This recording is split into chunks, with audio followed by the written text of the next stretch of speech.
pilots in the Spitfire LH434.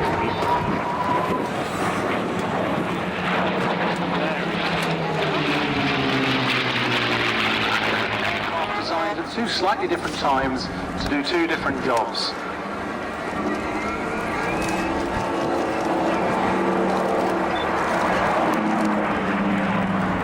As I mentioned this morning, the Spitfire was designed to be a short-range interceptor, to be able to climb quickly, to get to height, to deal with incoming bombers, defend its home base, and then return to base. It was only designed with 85 gallons of fuel. Getting extra fuel into the Spitfire was something that was done throughout the war, whereas the Mustang was designed using being the next generation on, really, from the Spitfire. Certainly the initial Spitfires, it was designed with long range in mind, with over 1,000 litres of internal fuel and another 850 litres in drop tanks. It enabled it to fly for very long periods and to be able to escort bombers all the way to Berlin and back. It also had a new laminar flow wing, taking lessons from a lot of the lessons learned in aerodynamics in the early years of World War II. So it was a little bit slipperier than the Spitfire 2.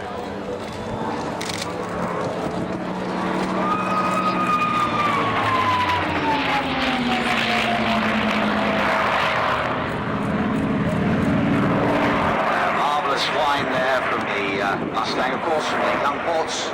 Very close formation.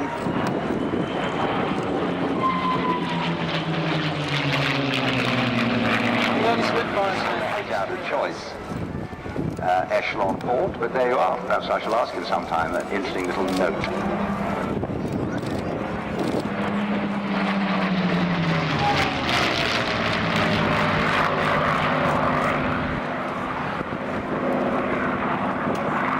The Mustang had something of an interesting early period. It was the result of a visit to the United States by the British Purchasing Commission, who were after fighters for the RAF. They eventually chose the Curtiss P-40, and since Curtiss were maxed out making them for the United States Army Air Corps, it was decided that North American should make them. At that time, North American were only really known for making the Harvard and Yale trainers. North America didn't really like the idea of making somebody else's fighter, so they offered to design one that was better, and they were given 3 months. And just 139 days later, from the start of the story, the prototype Mustang flew. Very nice lead there, I think, by Alistair Kay, and extremely good piece of formation flying by Steve Jones. Alistair Kay really started off, as so many pilots do. I think it's a great way to start as a glider pilot. Indeed. National champion several times as a glider pilot. So any of you boys and girls out there who want to get into flying, can I tell you that gliding is one of the best ways, or whatever. Get out there and get into flying by gliding. Wonderful thing.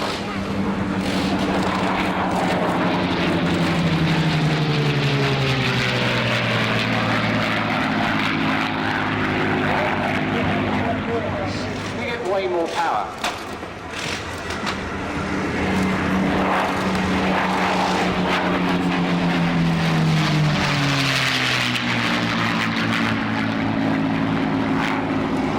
The result was the Merlin 60 series that had a 2-stage supercharger which put 40 miles an hour onto the top speed of the Spitfire and 10,000 feet onto its service ceiling.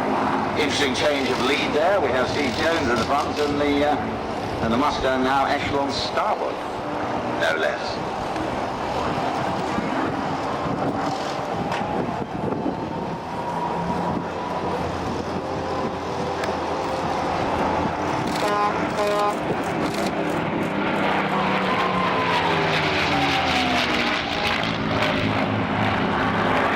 Wonderful whistle of from the machine gun ports on the Mustang. It's worth mentioning that even though these aircraft both have 2-stage Merlin engines, when you listen to them individually, they're going to sound different. That's because of designs such as the exhaust and just the airframe noise. Now, nice to see this change of formation. Alistair Kay getting a practice in there with his formation flying.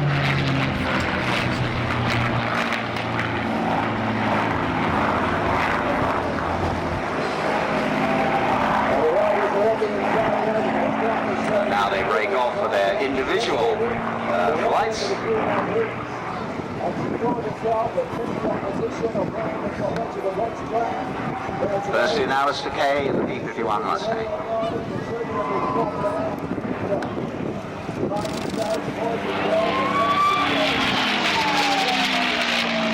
This particular aircraft was built by North America in Inglewood in California and accepted by the United States Army Air Force on the 27th of February 1945. It was then sent to the UK in March 1945 and stayed in the UK for 11 months as the war was then over, effectively.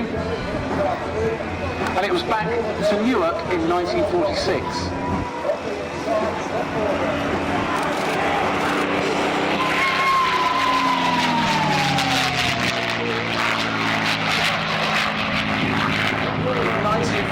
It was sold to the Royal Canadian Air Force, and it was overhauled in 1953 with a total hours of just 433 hours.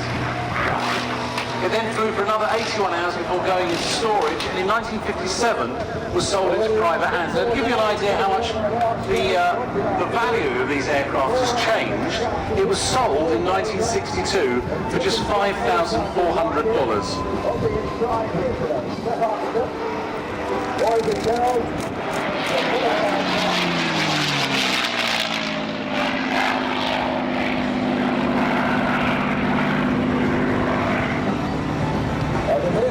In fact, George Perez, who flies one of these in France and in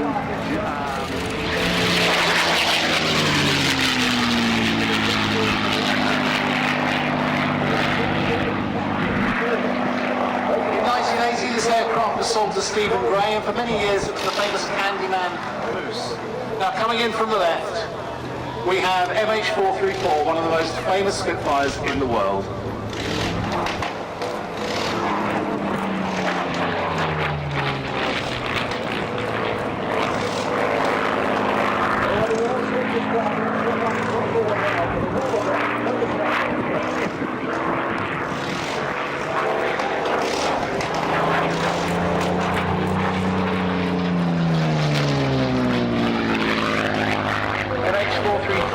Built at the Castle Bromwich factory in 1943 and was flight tested by the man that was undoubtedly the finest Spitfire pilot that ever lived, Alex Henshaw.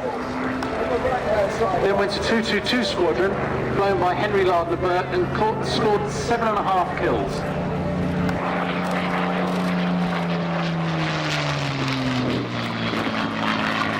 The first of those was on 27th of August 1943. When it shot down at Wolf 190 over St Omer in France.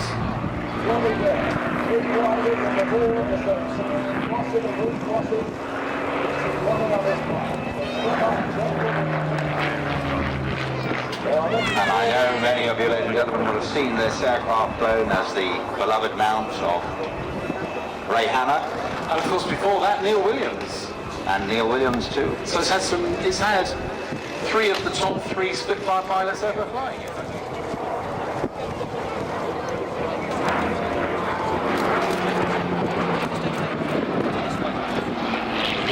Now, we mentioned this morning when the Battle of Britain Memorial flight were on, the Hurricane was really developed out of the monoplane Fury. At that time, Hawkers were making aircraft that were built of steel tube, held together with fish plates and all sorts of things, in order that they could be fixed in the field by people with ordinary hand tools.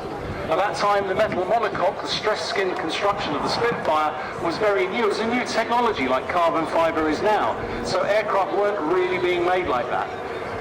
The Hurricane was originally with a fabric wing and fabric-covered fuselage, but very soon it was realised that at the speeds they were encountering, the fabric was ballooning up under the pressure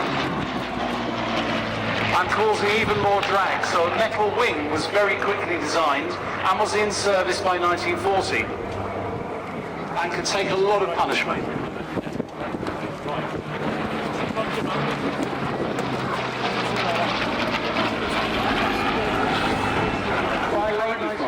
That is configured as a bomb Hurricane. It was known as a hurry bomber.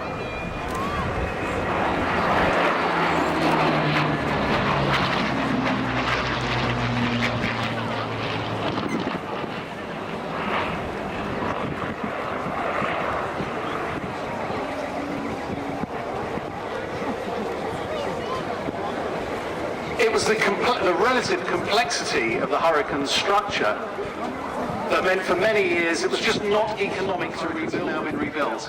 So from going back from the Battle of Britain film time, where there were only 3 airworthy in the world, there are now considerably more than that.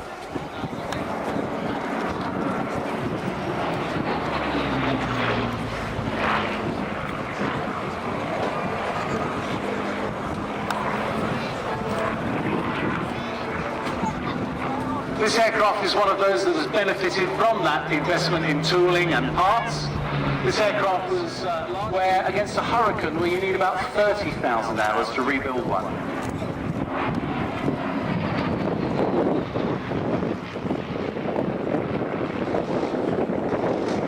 To give those of you with an engineering mind an idea, there are things such as little spacers on this aircraft that are fitted in with a clearance of just 3 thou.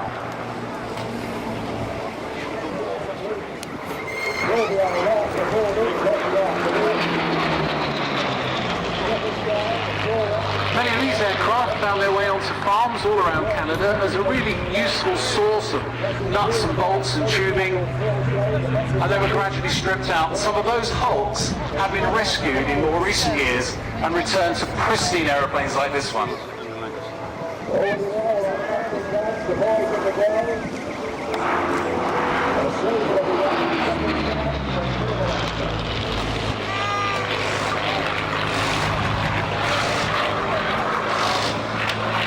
The restoration of this aircraft was finished in January 2009.